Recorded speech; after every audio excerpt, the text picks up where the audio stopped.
Altiva e couraçada de desdém, vivo sozinha em meu castelo. A dor passa por ele a luz de todo o amor, e nunca em meu castelo entrou alguém. Castelando a tristeza, vês? A quem? E o meu olhar é interrogador, perscruto ao longe as sombras do sol pôr. Chora o silêncio, nada, ninguém vem. Castelando a tristeza, porque choras, lendo, toda de branco, um livro de horas, à sombra rendilhada dos vitrais? À noite, debruçada pelas ameias, porque rezas baixinho, porque anseias, que sonho afagam tuas mãos reais. Com este poema, Castelando a Tristeza, da poetisa portuguesa Flor Bela Espanca, começamos aqui e agora mais um Poucas e Boas.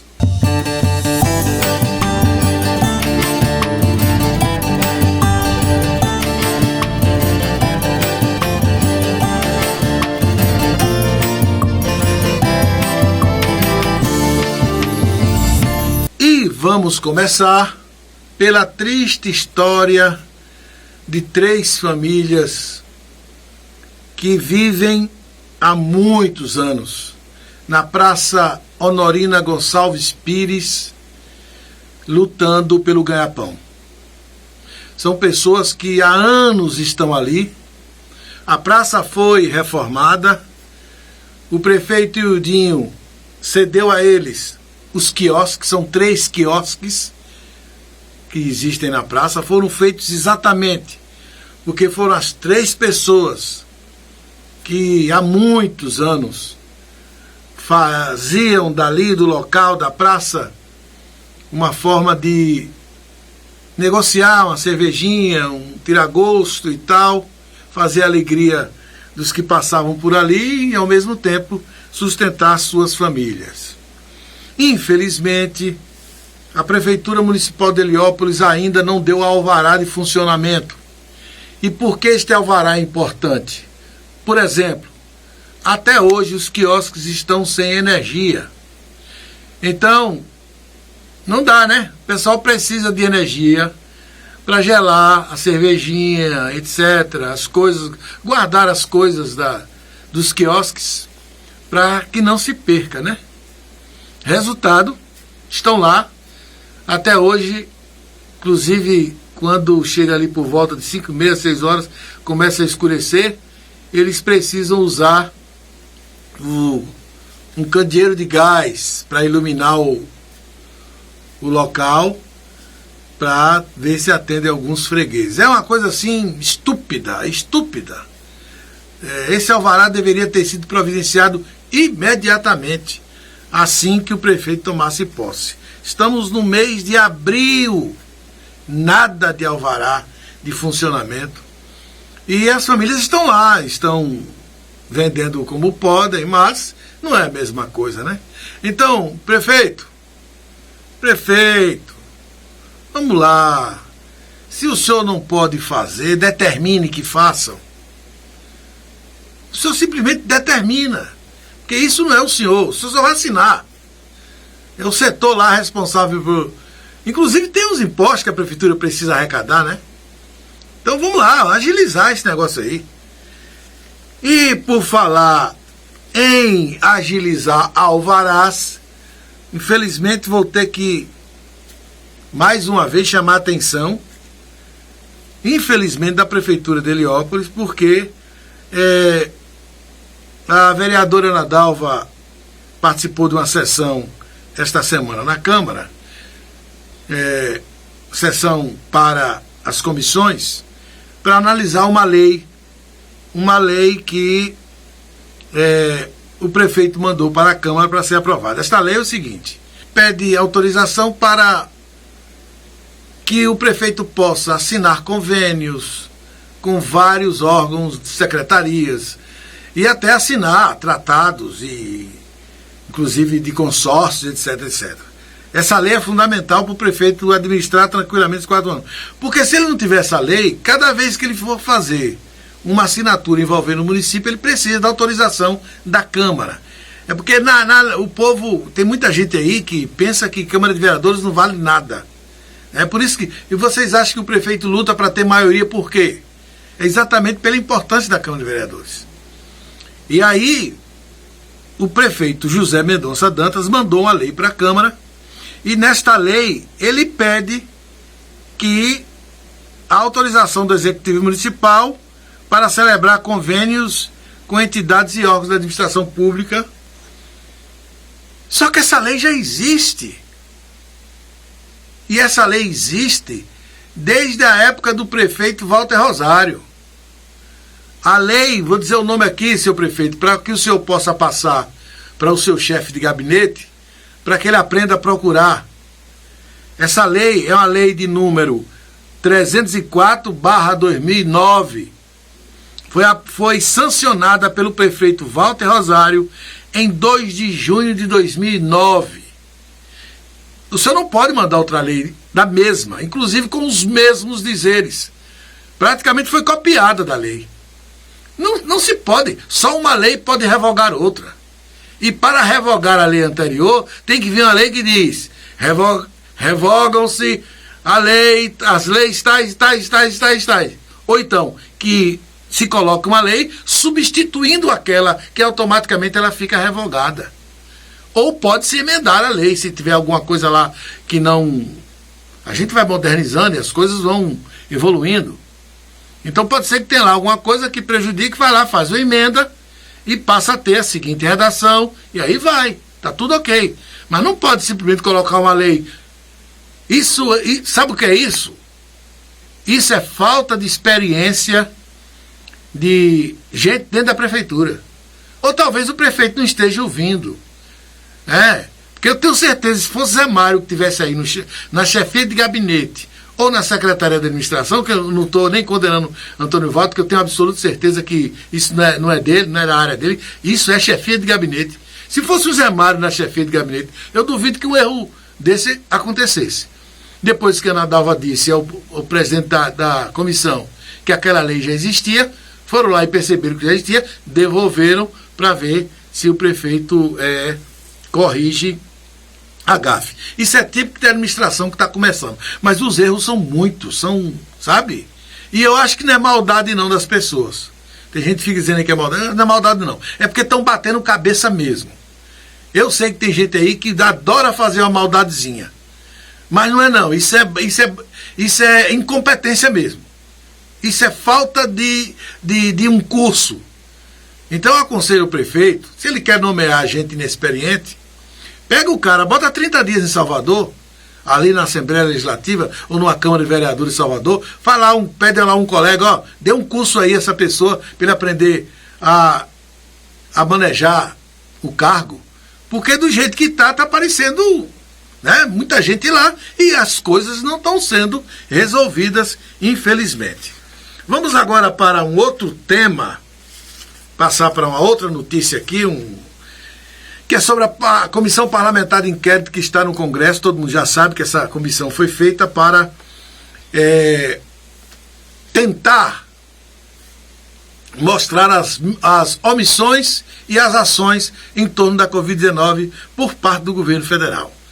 É uma CPI muito fácil, não vai precisar que os senadores se aprofundem muito, porque basta pegar todas as entrevistas de Bolsonaro, basta pegar todas as entrevistas de Pazuello e fazer uma síntese que vocês vão ter já crimes à vontade para a CPI, tranquilamente. É a única CPI que vai pesquisar o óbvio. Bolsonaro comete crime, infelizmente a elite política brasileira é fraca, como ela é comprometida, como ela deve muito, como ela está envolvida em muitas falcatruas, ela não aplica a lei porque ela tem medo que a lei se volte contra ela. Vocês estão vendo aí que há poucos dias Lula deu entrevista e deu a entender que não é hora de impeachment, que Bolsonaro tem que continuar aí. Lula quer que Bolsonaro fique aí. Lula não está se importando que ele acabe com o país, né? Lula quer chegar lá e ganhar a eleição, porque qualquer um ganha a eleição para Bolsonaro hoje. Eu fico me imaginando que Dilma, coitada de Dilma, foi muito injustiçada. Que Dilma cometeu pouquíssimos crimes. Um deles, o mais grave, que foram as pedaladas, que lhe tirou a presidência da República. Mas o que Bolsonaro já fez, se você fizer uma lista de crimes que Bolsonaro fez, mas infelizmente temos uma elite política, sabe? Que é um caso sério, está lá 130 processos de impeachment na gaveta, o Arthur Lira se acha o Deus e não analisa nenhum, e o Pacheco só analisou esse agora da CPI da Covid porque o Supremo mandou que ele pesquisasse, que ele fizesse a abertura. Senão ia ficar lá eternamente na gaveta. Então é um caso. Agora, a CPI vai dar a oportunidade também, porque eu estava lendo essa tarde, e o Osmar Aziz, do PSD, deve ser o presidente. E já há um acordo. Elege Osmar Aziz presidente da comissão e ele nomeia Renan Calheiros. Ele vai contar com o apoio do MDB para ser presidente e nomeia Renan Calheiros para a relator. O vice vai ser da rede, o Randolfo Rodrigues. Segundo, uma fonte pesquisada, inclusive pelos portais, o Antagonista e o Poder 360. Eles estão falando, essa chapa aí está consagrada, está eleita. E a análise que a gente faz, Renan não vai querer brigar com Bolsonaro. Pode ter certeza disso. Renan vai levar essa comissão no banho-maria, porque Renan está apoiando Lula. E quer levar Bolsonaro para as eleições de 2020. Não quer o impeachment de Bolsonaro. Porque qual é o medo do PT do impeachment de Bolsonaro? É que entre um presidente aí, com a cabeça no lugar, comece a fazer a coisa certa, de repente o cara cai no gosto popular, é melhor não arriscar. É melhor ficar com um doido que está aí, mesmo que ele mate mais 500 mil, ninguém está se importando com o povo, todo mundo está se importando com o poder, né? E Lula ganha a eleição em 2022. Essa agora, cuidado com estas contas, porque de repente vem aí pelo meio uma terceira via, todo mundo de saco cheio desse socialismo de ocasião, né? E de saco cheio dessa direita idiota, que é a direita de Bolsonaro, né? E escolha um homem com os pés no chão para governar esse país. Tomara que isso aconteça, para a gente se livrar de uma vez por todas desses extremos. Agora vamos para o Congresso Nacional. Minha gente, o Congresso Nacional é incrível, né? Vocês vejam, a Flor de Lis, teve um delegado hoje que deu entrevista, e ele disse o seguinte: Flor de Lis, eu tenho provas concretas, absolutas, de que foi ela, a mandante do assassinato do marido, o pastor Anderson do Carmo. Ela só não está presa por causa da malfadada lei da imunidade parlamentar. A imundície parlamentar. Não é imunidade, isso é imundície. Agora veja que país incrível esse. Uma pessoa mata outro. A polícia tem provas.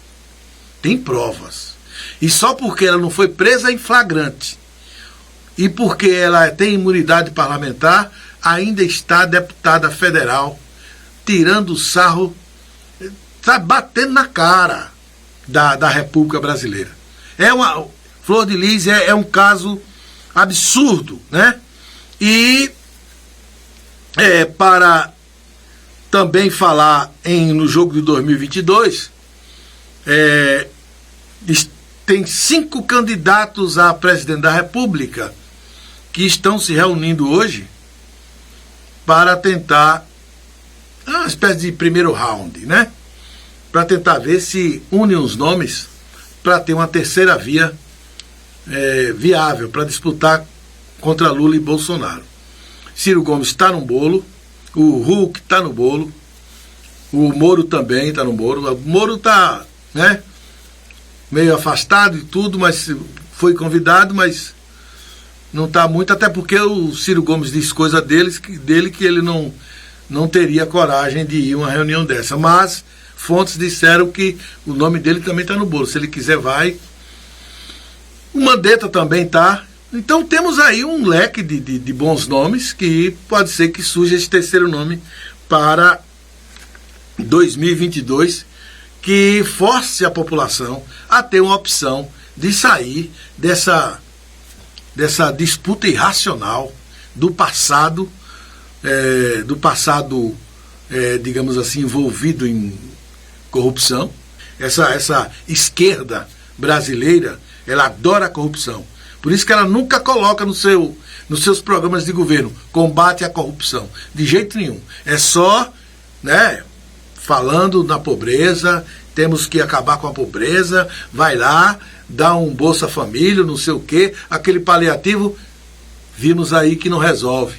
Estamos aí, fome, miséria, continua existindo no Brasil. Ninguém vai resolver. Porque para resolver o problema da fome e da miséria no Brasil, temos que mexer lá em cima, na elite. E ninguém quer brigar com a elite. A elite está lá tranquila, apoia quem vence. E nós ficamos aqui embaixo acreditando que esses homens vão resolver o nosso problema. E para finalizar, uma infelicidade de um pastor da Assembleia de Deus, lá de Alagoas, o pastor José Olímpio, que disse que está orando para que o dono de Paulo Gustavo, aquele ator que está entubado, que é homossexual, inclusive é casado, né? E a família pediu orações na internet, e ele disse: você vai orar? Você vai rezar? Eu vou orar para que o pai dele o leve. Numa referência a dizer que Paulo Gustavo era filho do diabo. Claríssimo essa referência. Quando ele viu a repercussão negativa, apagou o post. Mas já tinham, sabe, espalhado pelo mundo inteiro. E esse pastor, que é o pastor José Olímpio, foi infeliz, muito infeliz. Não é surpresa dizer que ele é um apoiador de Jair Bolsonaro. Quer dizer, vocês imaginem o dia que Jair Bolsonaro conseguir o intuito que ele quer, que é ser o todo-poderoso presidente da República para sempre. Ele quer ser um ditador, está na cara. Ele quer armar o país. Inclusive os decretos dele foram suspensos pela Rosa Weber, mas ele quer armar o país, quer botar a população na parede com armas e dominar o país. Agora vocês imaginam o que eles não vão fazer com os homossexuais. Imaginam o que eles não vão fazer com a turma LGBT. Imaginem o que eles não vão fazer com aqueles que não rezam na sua cartilha. E ele, todos os dias, fala em liberdade para o povo.